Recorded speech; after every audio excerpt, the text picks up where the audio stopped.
Primetime local news, serving the Lakeland and Midwest regions. Good evening and thank you for joining us. The heat wave continues in Alberta and Saskatchewan as new records are a hit for the hottest temperatures ever recorded. The community of Lytton, British Columbia hit a 47.9 degree day yesterday, and Environment Canada says it's forecasting it will hit 47 degrees again today. The mayor of Lytton says it's unusual for it to be this hot this early in the summer and people are struggling. The heat when you go outside is overwhelming. People will have like a small window air conditioner, but often when it's this hot, even those are insufficient to keep rooms cool. Well, this week's high temperatures can have long-lasting impacts on our farmers. Jillian Coates speaks with a crop specialist about how crops are dealing with the heat. I am joined by Matt Struthers, who is a crop extension specialist with the government of Saskatchewan. Matt, thank you so much for joining me. Thank you for having me. Perfect. Awesome. So this heat wave that we're in has really been a scorcher. It's been hard for a lot of people. It's a lot harder for farmers. Could you tell me a little bit about that? Yeah, this heat it's crazy. I hate it. I'm not very good with the heat, but neither are crops. So right now, crops are just pretty much at a standstill. You know, when it's 30 degrees, even like 28 degrees and up or 27 degrees and up, they don't grow. They just sit there and they wait, and all they're doing is waiting for it to cool down. But unfortunately, that's not on the forecast, and it's not coming anytime soon. So all they're doing is waiting, and they're using up the water that they have available to them in the soil, which right now again is not very much. So then we're going to start seeing things happen. You know, like canola is bolting and flowering already, and that's because it knows that it's quite stressed out and it wants to rapidly mature. But in that heat, those flowers, they won't survive. And so those would-be seeds or would-be pods full of seeds are going to abort, and that plant will have wasted that energy. Same with any crop that would start flowering in this heat. They're likely to lose most of those flowers. That's just going to set that crop back. And then, of course, if the heat stays for this week and fall or future weeks without any breaks or any rain, then we're going to see some crop damage and death just due to just no moisture. And you said crops kind of start or stop growing at around the 28 degrees. We're seeing highs in like the 36, 37. What's happening to crops at that extreme of a level? Well, they totally stop photosynthesis, and then they do everything in their power, which isn't much for a plant, but they just try to conserve as much moisture within their cells as they can. But like you said, yeah, when it's 37 degrees outside and you're in your heat all day long, you can only do that for a couple days. And then another concern is even the nighttime temperatures aren't that low themselves, and the crops just aren't getting a break. So really need the heat to break and get some cooler temperatures and some rains. Absolutely. And we're seeing the long temperatures last all the way, or the high temperatures last all the way basically up until the start of next week. At what point are we reaching the point where the crops just can't come back from this, where they've been exposed to too much heat? That's tough to say. It depends on the crop and depends on the stage of crop.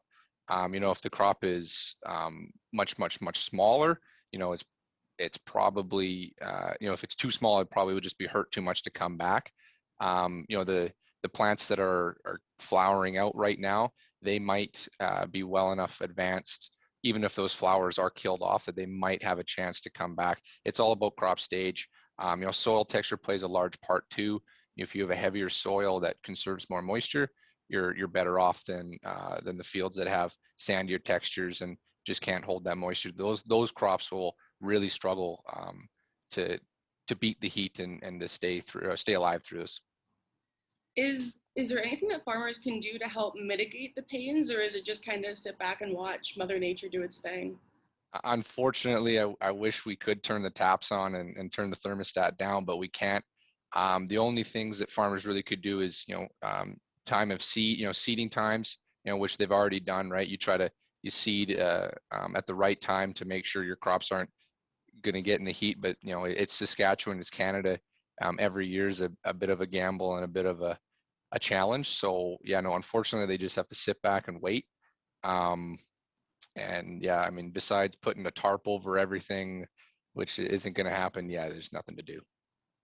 And I know we're moving into a little bit of cooler temperatures at the start of next week with some rain. So I know a lot of farmers are going to be sitting there hoping that this heat doesn't hurt too much of their crop. Thank you so much for joining me. Yeah, I really hope it comes. I really hope. I got my fingers crossed.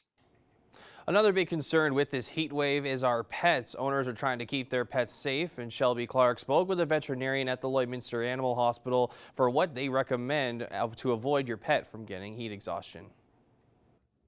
I'm joined here today with Dr. Corin Berg with the Lloydminster Animal Hospital. Thank you so much for joining us today. Now, we've been wanting to talk about pet safety when it comes to the extreme heat warning, especially this week. What's the first tip you'd like to give residents to keep their pets safe?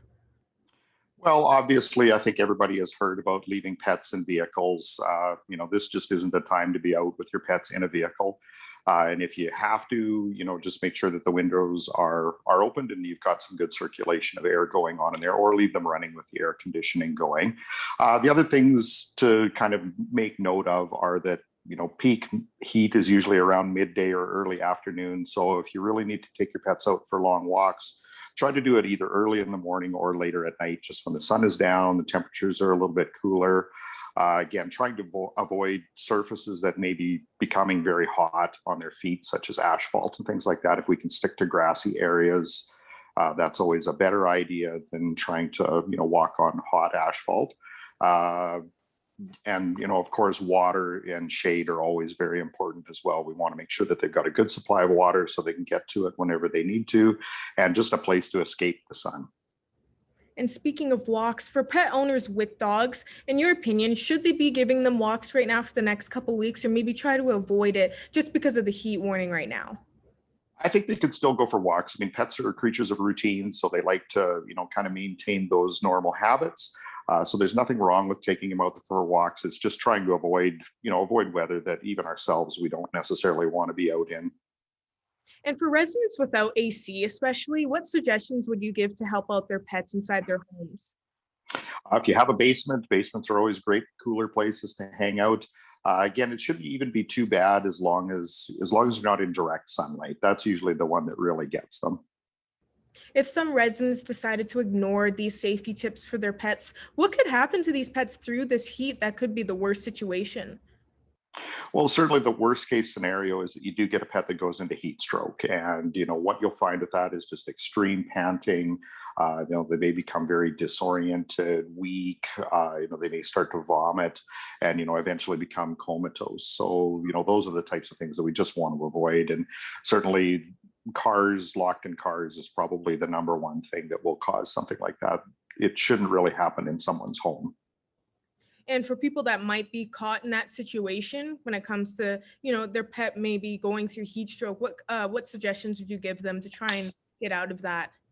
Well, they can try to cool them down. I mean, that's always putting them in a tub of some cooler water. You don't want ice cold. You just want something that's a little bit cool to try to bring the body temperature down. And just call us for advice. In certain cases, we'll probably be saying, look, you got to get these guys into us as fast as you can. But it's always free to just make a phone call and touch base with us as far as what's going on. And for previous years, with hot days like this, I know this week we're especially breaking records when it comes to the heat, but we have seen plus 30s in the past. What issues have you seen come up, like at the animal hospital, with people's pets from the weather? Most of it is just trying to avoid the heat. I don't think we necessarily see a ton of pets that are coming in that are actually affected by heat stroke or that sort of thing. The word has certainly gotten out there over the years that this is bad for us, it's bad for them. Nobody forgets these things, and unfortunately there are those terrible news items that come out with somebody that had to break a window in a vehicle in the parking lot because there was a pet in there. But I mean, thankfully we just don't see stuff like that very frequently. Is there anything else you'd like to add for residents just to know about for this hot week coming up that you'd like to say? Nothing in particular, just if they do have questions about anything that they're worried about, again, we're always available to chat on the phone if they'd like to give us a call and discuss things. Perfect. Well, thanks again so much for joining me today, Dr. Corin Berg. You're very welcome. Take care. Two more people who tested positive for COVID-19 in Saskatchewan have died. One was in the 60 to 69 age group in our northwest zone, and the other was in the 70 to 79 age group in the north central zone. There are 52 new cases of COVID-19 in Saskatchewan, where we have 12 in the northwest. Our zone has the second highest number of new cases in the province, behind only Regina. There are 5 new cases in the immediate Lloydminster area, where we have 26 active cases. 72 people are in hospital, with 4 in the northwest. More than 1.1 million vaccine doses have been administered in the province, with over 69,000 in our zone. The Lloydminster and District Co-op are looking to reduce food waste from their marketplace with a new partnership. Chase Mackey has more. This week, Lloydminster and District Co-op announced a new partnership that will help them divert food waste from landfills. Joining me to talk a little bit more about this, I'm joined by Lloydminster and District Co-op Vice President of Operations, Chase Scarf. Chase, first of all, can you just tell me a little bit more about this partnership with Loop Resource? It's a program that we're excited about. We've always had a good relationship with some local nonprofits in our community with, food we can't sell, but it's still, available to eat. So, Lloydminster Men's Shelter, the Lloydminster Native Friendship Center, the Olive Tree, just to name a few. But where we noticed an opportunity was with the food that wasn't fit for human consumption, produce trim from our value-added opportunities, a meat trim as well. And so that research kind of led us to Loop Resource. And Loop connects us with local farmers to use that in their livestock operations or for, their dogs, etc., things like that, where they kind of manage CFIA regulations, everything else, because as you can imagine, there's very strict regulations on what you can feed the livestock, etc. So Loop partners us with the local farms.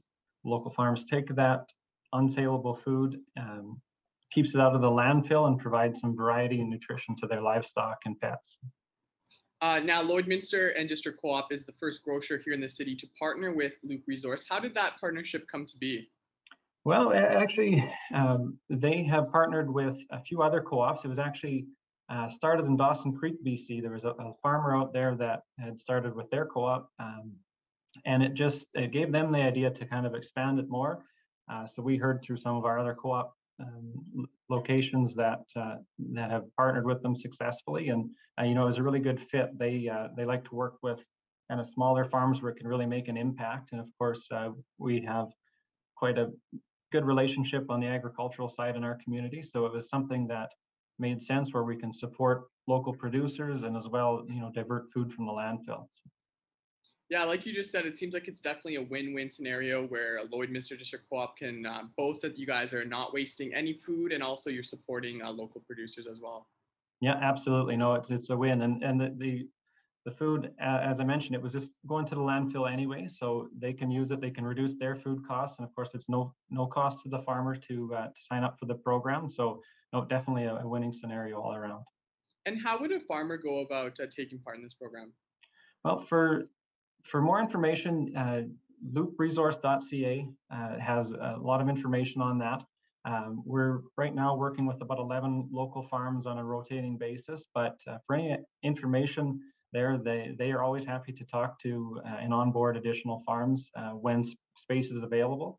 And anybody from some surrounding communities, as more people get onto the program, more grocers or other food retailers, there's going to be potentially some spots available. So I would recommend you check out loopresource.ca and contact them from there. Now, you mentioned this a little bit early on, but the goal of this is obviously zero food waste. And I was just going to ask what Lloydminster District Co-op had in place before to try and divert some of this food from the landfill.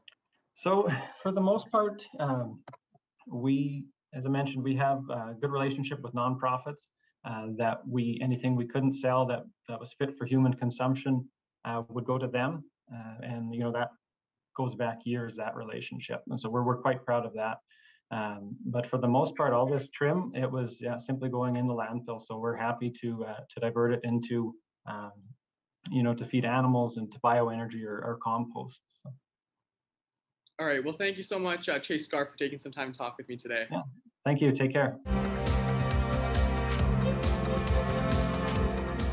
After a 2020 AJHL season that saw months of developmental play, the Lloydminster Bobcats were at their Service Sports Center developing their summer prospects camp. Evan Kenny has more from the turnout on the weekend.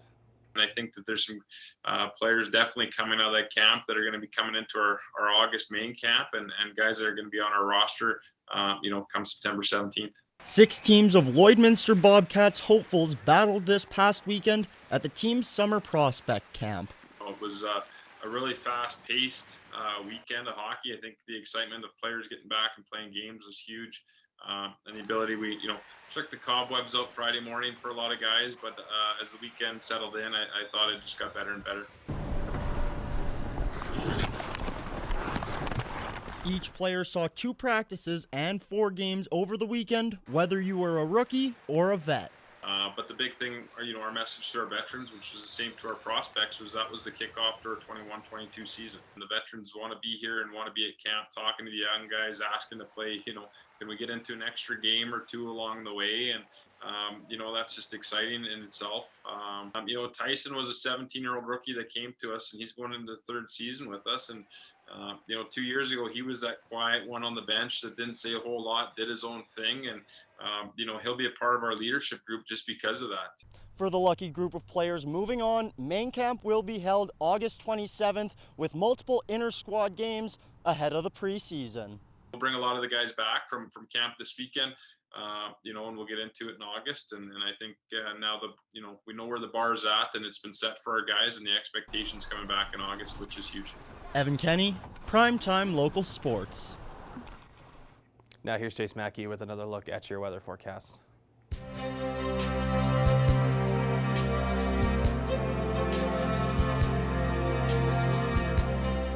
Thanks a lot, Connor. As we take a look at the 3-day forecast here in Lloydminster, we can see those hot temperatures that we're going to be expecting. So we're dealing with hot temperatures right now, but the worst of it is still yet to come. As you can see on the bottom there of each day, that's the record high of that day in history and stuff. So you can see that we're looking to be breaking a lot of records as we head into the next bottom half of this week. Taking a look at, obviously, the warnings and watches. We're under a heat warning here in Lloydminster and also across much of Alberta and Saskatchewan. A lot of hot temperatures across our region. Now taking a look at current conditions right now in Alberta. Right now we see 35 in Cold Lake, 35 in Bonnyville, 34 up in Lac La Biche, 36 out in Edmonton, 35 in Vegreville. So a lot of those 35s and a lot of records have been broken, daytime highs in Alberta and Saskatchewan. Taking a look a little bit colder into Saskatchewan, but still very warm up in Ile-la-Crosse, at 29 degrees up there, 33 in Green Lake, 33 in Meadow Lake as well. St. Walburg sitting at 32, 33 here in Lloydminster and Maidstone, and North Battleford sitting at 34. So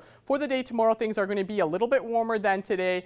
37 up in Ile-la-Crosse and in Green Lake as well as Meadow Lake, 34 in St. Walburg, 35 here in Lloydminster and in North Battleford as well as Maidstone. Macklin's going to be sitting at 36 for your day tomorrow. Heading into Alberta for the day tomorrow, 35 up in Cold Lake, 36 in Bonnyville as well as Lac La Biche, 34 in St. Paul. Vermilion's going to be sitting at 36 out in Vegreville, and 37 in the capital city of Edmonton. Taking a look at temperatures across our country right now, we see a lot of hot temperatures out west, continuing all the way even in Toronto, sitting at 25 degrees out in Toronto, 9 degrees in St. John's. Taking a look at overnight temperatures across our region, things are still going to be hot even when that sun is down. 20 degrees in Meadow Lake, Pierceland, 22 in Ile-la-Crosse, 21 in Bonnyville overnight tonight, 18 in Paradise Hill, 15 degrees, that's the cold one in Unity, 19 in Provost, 20 in Miriam overnight tonight, and 18 in Wainwright. Closing things off right now, we're going to be taking a look at the 7-day forecast here in Lloydminster. So things are still going to be getting hotter. We're going to possibly be breaking some records as we head into the next few days. 35 and sunny for Wednesday, and 35 as well on Canada Day on Thursday. Heading into Friday, 34 is going to be high.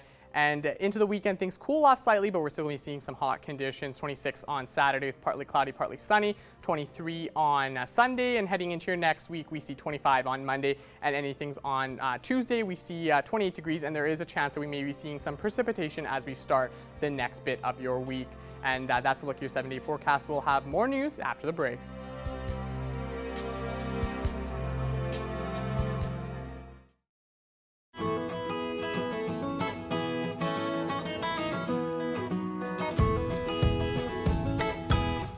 Welcome back, everybody.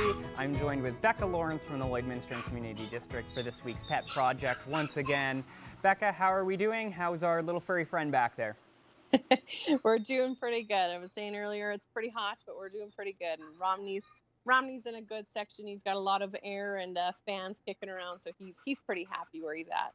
Well, that's pretty good. And Romney does seem to be fairly social. He's been kind of hanging out, as I can see there on the monitor.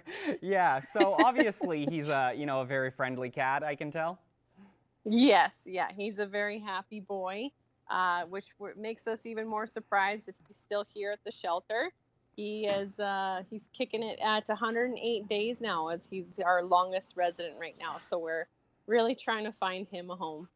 Wow, yeah, and I think he would make a great, pet for any home. He just looks like a little ball of love. He seems very well behaved, which is nice. About how old do you think he is, Becca?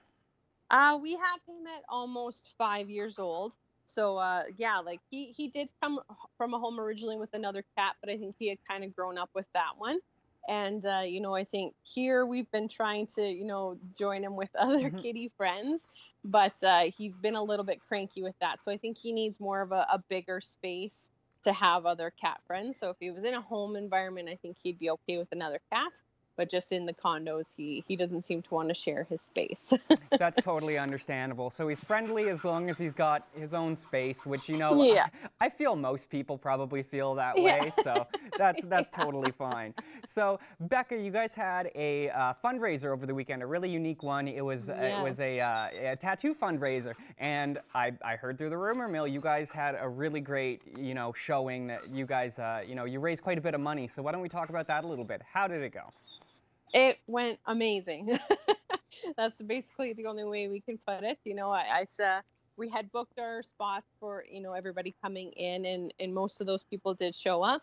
A couple no-shows here and there, but, obviously we know things happen. But, and then we also put in that, walk-ins were welcome as well. So we just had people showing up all day. And so I think we ended up with 138 tattoos that were done that day. And, like our barbecue, we did really good too. Like we I think overestimated a little bit on the food, but that was fine. We were able to make $750 alone just on the barbecue, and then marked up tattoos donated $11,040 back to us. So they basically gave us 80% of all the proceeds, and then just enough to cover the cost of their stuff that they had to use that day. But other than that, they gave the rest of it to us, and it was really amazing. Yeah, like that is absolutely wonderful, Becca. That is a great turnout. A lot of organizations would love to have that much excitement, that many donations come in over one weekend. So, big, huge thank you to Marked Up Tattoos for putting that on. Really wonderful event. Really glad to hear everything went well. Hopefully, we have maybe another one next year. Would be great. That's what we're hoping. Beautiful. So real quick, Becca, we were talking, it's a little warm over there.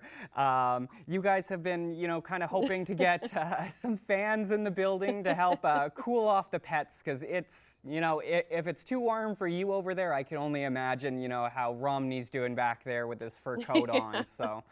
Yeah, absolutely. We're hoping just for a few more fans, just if anybody has an extra fan laying around, we would absolutely love to have it. With this heat, we pretty much in this building, we seem to match the exact heat that's outside. So it's hot, it's muggy, and we got all of the fans on the animals right now as much as we can.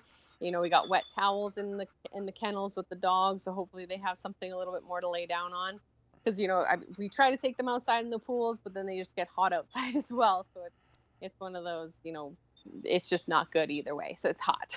Yeah, understandable. So, if anybody out there really wants to do something good this week, maybe drop off a donation so that the SPCA can, head out and buy some fans. Or, obviously, I'm sure you guys would accept if somebody has a spare fan laying around in their basement or their garage. If they dropped it off, anything to help keep the animals cool, I'm sure is greatly appreciated by the SPCA. Absolutely. Beautiful. Well, we're unfortunately out of time here this week, Becca, but I want to thank you for taking time to speak with us. I want to thank Romney for stopping by and saying hi. And just real quick, thank you again to Marked Up Tattoos for the wonderful fundraiser. And, you know, anybody out there, if you got a fan, maybe drop it off. Oh, real quick, Becca, any physical item donations, perhaps, other than the fans? For the most part, you know, we're doing pretty good. Nothing's coming to mind. You know, we're really good on laundry detergent still from our last call out. Anything like that. I mean, non-clumping litter we did really good on as well too. So we really appreciate that when we made that call out. But yeah, so right now we're doing really good. So we're really happy with the support. Perfect. That's wonderful to hear. So just fans for the moment to help cool off those pets. Perfect. Well, thank you again, Becca, and we will speak with you again next week. See you next week. Manage your waste and recyclables with Quick Pick Waste Disposal. 100% locally owned and proud to serve and support the communities we call home. Quick Pick, the convenient solution to avoid pollution.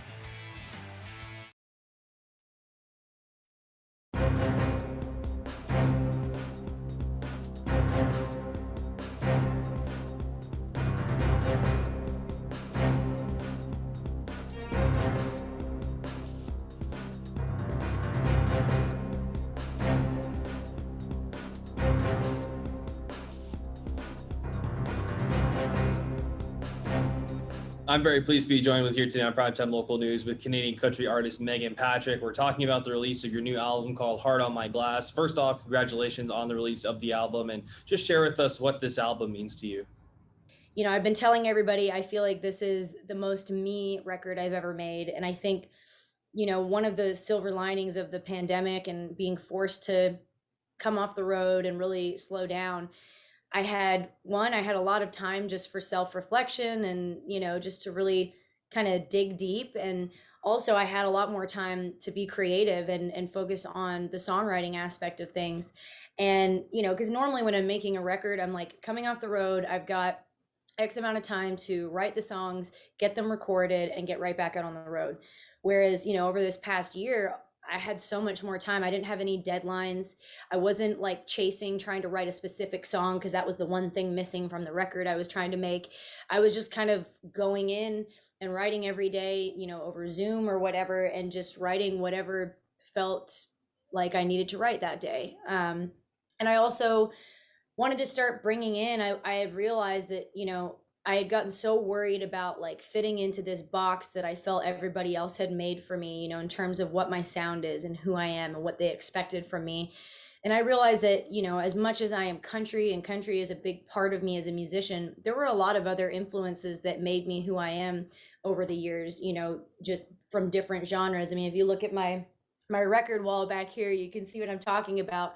You know, I grew up on a lot of Southern rock and classic rock, blues and soul. And, you know, I played in a bluegrass band. I played in a funk band over the years.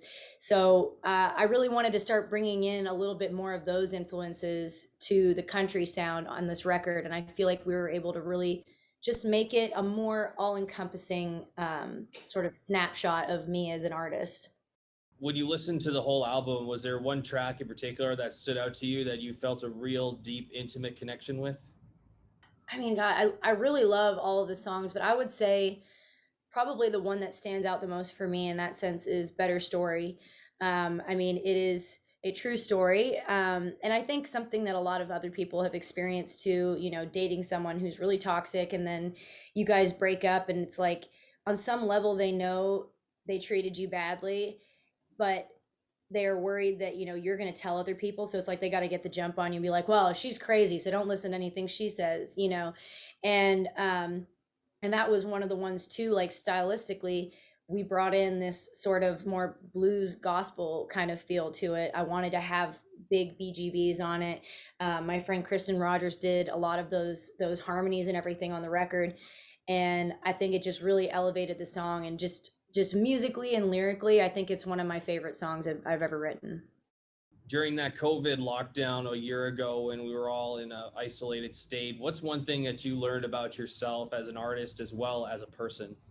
Oh yeah, for sure. I mean, to be totally honest, I mean, when everything first started, you know, when the pandemic first hit, we had that first lockdown, I was really depressed and I was anxious and I was bitter and angry. And, I just felt really, really frustrated. And it put me to the test. It put my faith to the test. It put my relationship to the test. Like everything I just felt so like unanchored for the first time. Like I didn't know what to do with myself just on a daily basis. It was just like wake up and it's like, well, is this just another day in sweatpants on the couch watching Netflix, or like what am I going to do with myself? And it was like also this constant pressure to feel like I needed to do something useful with my time every day. And it kind of just felt like I was spinning my wheels a lot of the time. But I told myself when it happened that I was going to make a point. I was going to use the time to try and work on things I hadn't had time for in the past. I was going to spend more time playing guitar. I was going to spend more time writing songs. And also, for Mitchell and I, we had to figure out how to be a couple together all the time, because our whole relationship was built around us being on the road and being gone and being busy. And so it was kind of like a level up for us. It was like a whole new phase in our relationship, trying to figure that out. But I would say, all in all, as painful as it was at times and as challenging as it was, I think my relationship came out stronger. My sense of self and my goals came out stronger. So I think it was mostly a positive. Now, during COVID, I know a lot of artists got a chance to do some stuff with their fans, like some live streams. I know James Barker Band, when I spoke with them, they were really excited about continuing to do that. For you, you got your Goes Good with Beer live stream. Is that something that you want to keep doing going forward? Yeah, for sure. I mean, I think, eventually, hopefully we'll start getting enough normal shows back where I just won't even have time. But for right now, especially for my Canadian fans, being down here and everything still being pretty shut down in Canada, I really want to make sure that they don't feel left out, and I'm still getting to have that connection with them and hang out with them. And I think it's been really cool too, because it's given me this like regular opportunity to like play new songs for them. Like I've gone on lives and been like, hey, I wrote this song today, what do you guys think? And that's been something kind of cool that we've not had in the past. And so that was something that the pandemic sort of forced, that was a positive, I think. And lastly, Megan, is there any update on when you're going to be coming back up to Canada to do some shows for us? Yeah, I mean, I'm just kind of over here waiting for the green light that things are going to open back up and we're allowed to play shows again. I've been hearing, I think some of the restrictions are starting to lift a little bit depending on the area. So, I mean, yeah, the second I'm allowed to get back up there and play shows, I will be there. I miss the fans. I miss Canada. So hopefully soon. Megan, thank you so much for joining us. Really appreciate your time. Megan's new album, Heart on My Glass, is out now on all major music platforms to have a listen or to purchase. Megan, thanks a lot and congratulations. Thank you. Thank you so much. And we're going to take a look at overnight conditions across our region, what you'll be seeing once the sun goes down. So overnight tonight in Meadow Lake, you'll be seeing 20 degrees, 22 in La Crosse, 20 in Pierceland, 21 overnight tonight in Bonnyville, 18 in Paradise Hill, 15 in Unity, 19 in Provost, 20 in Myrnam, and 18 in Wainwright. Now taking a look at the next 7 days here in Lloydminster. Tomorrow we'll be seeing quite a sunny day and 35 for the high. 35 is also the high on Canada Day, and as we head into Friday, we'll be seeing 34 degrees, and heading into your weekend, things cool off slightly, but we'll still be seeing warm conditions with 26 for the high on Saturday, 23 on Sunday, and as you can see, the averages on the screen there, 21 is the average high for this time of year. Thanks for joining us on Primetime Local News. Have a good night.